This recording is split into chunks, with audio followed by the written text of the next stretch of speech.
꾸중하고 가르칠 때 너무 엄하게 대하지 말라.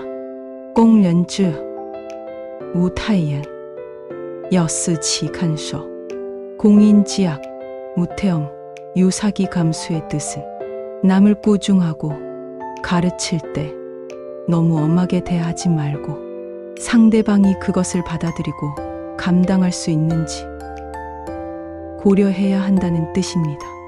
꼭 렌즈 우타이엔 여스치 간쇼는 책은담의 핵심적인 인간관계 지혜를 담고 있는 문장으로 자녀 교육에도 매우 깊은 통찰을 제공합니다.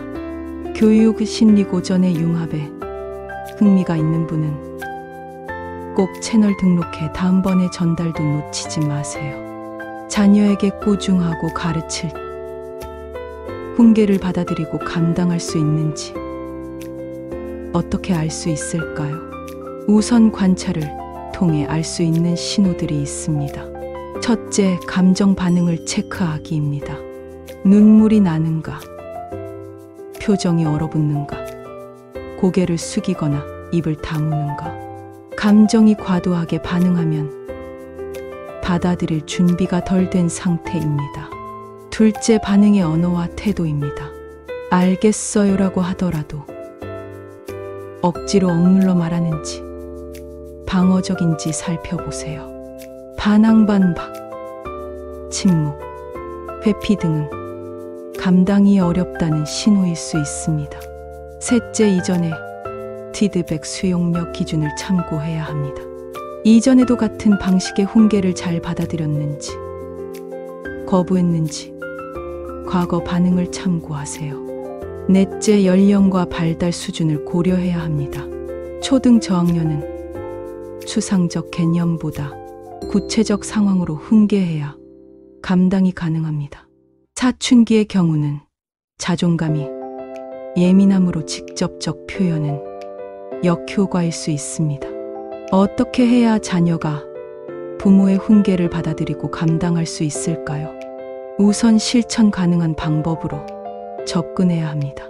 첫째, 감정이해 조언 순으로 감정을 먼저 인정해 주기입니다. 예를 들면 속상했지. 그럴 수도 있지. 감정을 인정해 주면 방어가 풀리고 마음의 문이 열립니다. 둘째, 비난이 아닌 설명과 공감 중심의 언어를 사용해야 합니다. 왜 또 그렇게 했니?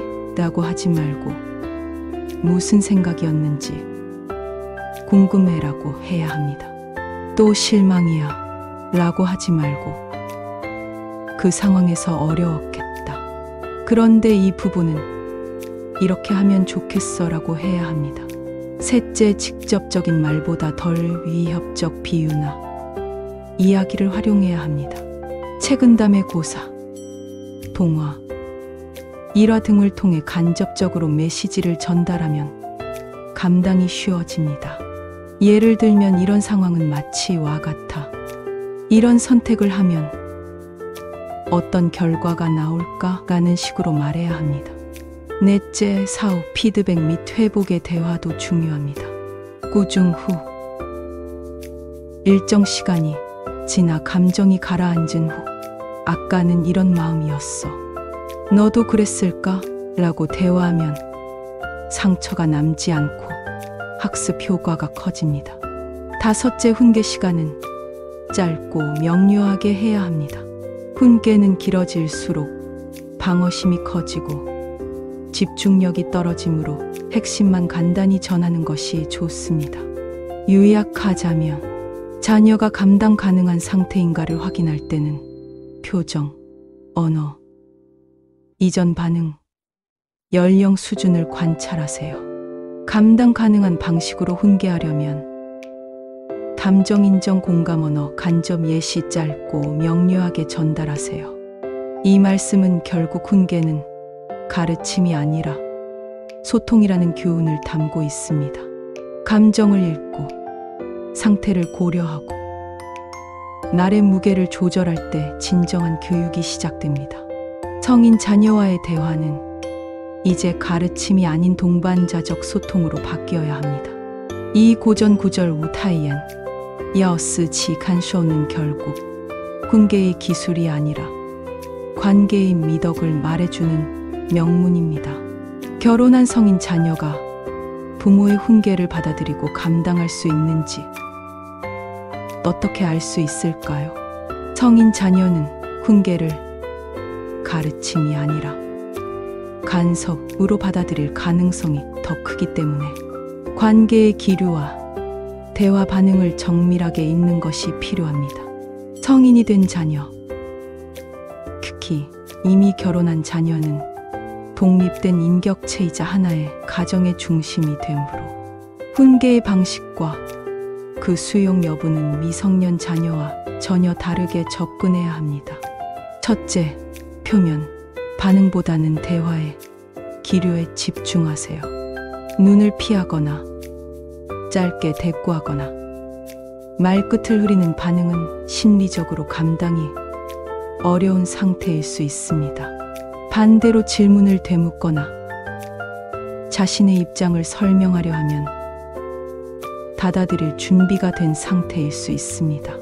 둘째, 만약에 자녀와 지속적 회피 또는 대화 단절이 있다면, 예를 들어 부모와의 대화 후 연락을 끊거나 주제 자체를 피하려 한다면 부담감을 느끼고 있다는 신호입니다.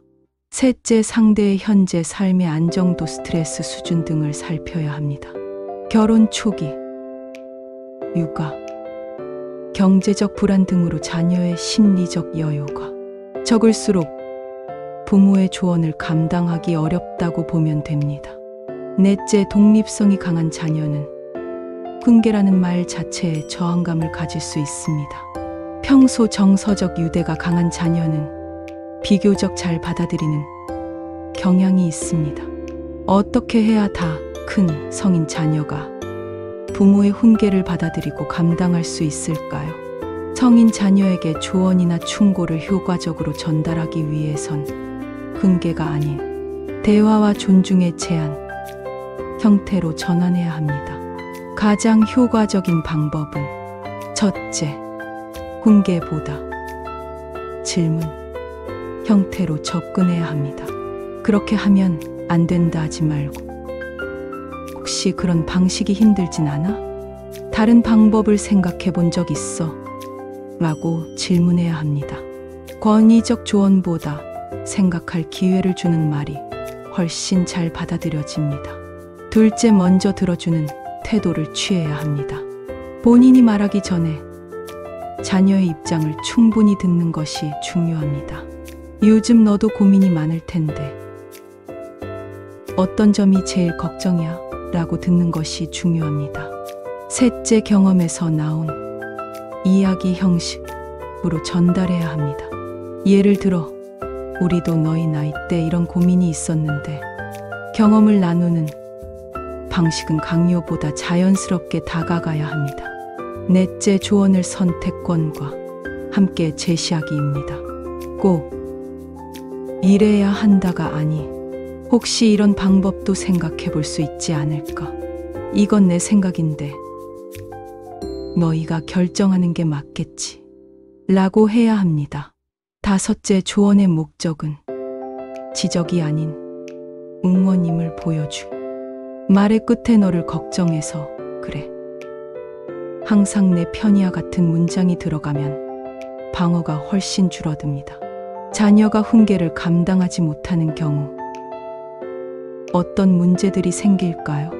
첫째, 심리적 거리감 증가하고, 결국에는 부모는 나를 존중하지 않는다라고 생각합니다. 둘째, 말해봤자 이해 못 라고 생각하기 때문에 관계 단절로 이어질 가능성 높습니다. 셋째, 시부모, 처가 간섭이 심해라는 불만으로 배우자와의 갈등 유발을 초래합니다. 요약하자면, 첫째, 조정 반응 관계 분위기 스트레스 상황 관찰로 자녀가 부모의 훈계를 받아들일 수 있는지 확인할 수가 있습니다. 둘째, 질문형 대화, 경험 공유, 선택권 제공, 공감 중심으로 자녀가 받아들이게 해야 합니다.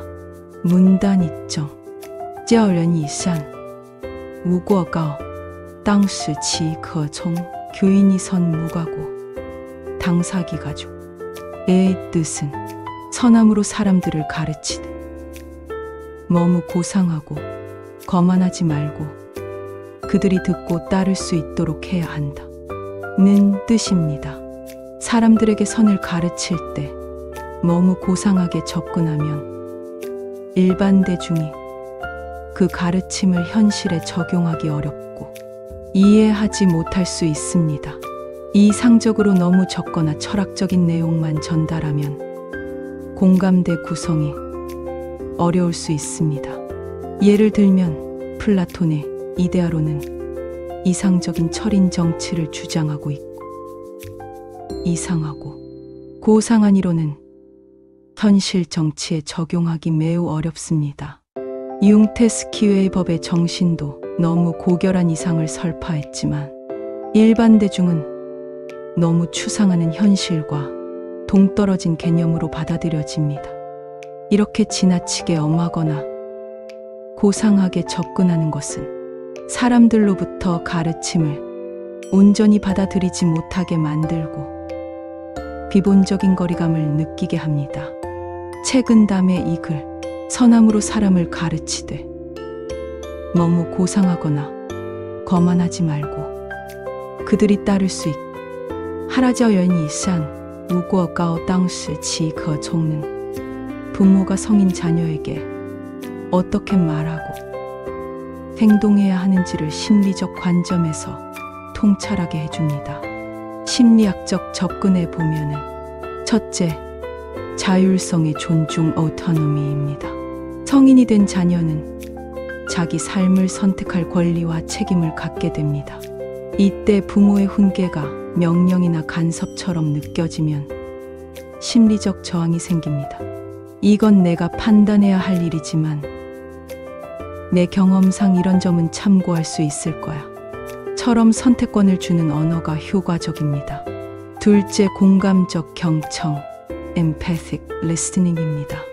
부모가 자녀의 입장을 먼저 이해하고 공감할 때 자녀는 심리적으로 방어를 내려놓고 조언을 더 잘 받아들입니다.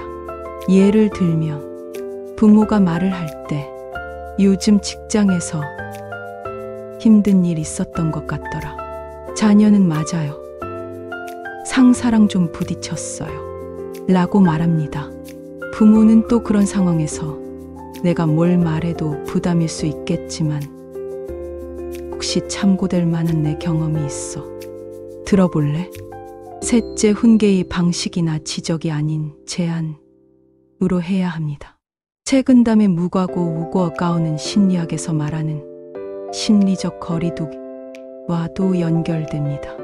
너무 이상적이거나 수상적인 조언은 실제로는 자녀가 나와는 동떨어진 이야기로 받아들이게 됩니다. 대신 구체적이고 실현 가능한 제안, 실수에 대한 용인 분위기를 만들어야 합니다. 예를 들면 부모가 너는 그렇게 살아서 되겠니?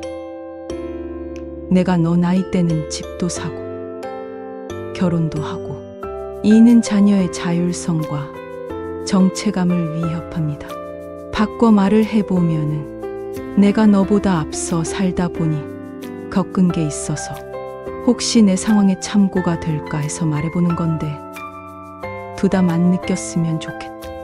성인 자녀와의 관계는 군육에서 관계와 존중의 영역으로 바뀌는 시점입니다.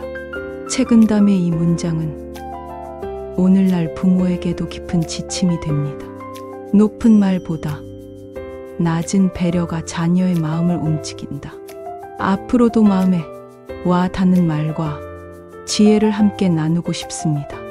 구독하시고 함께 배워가요.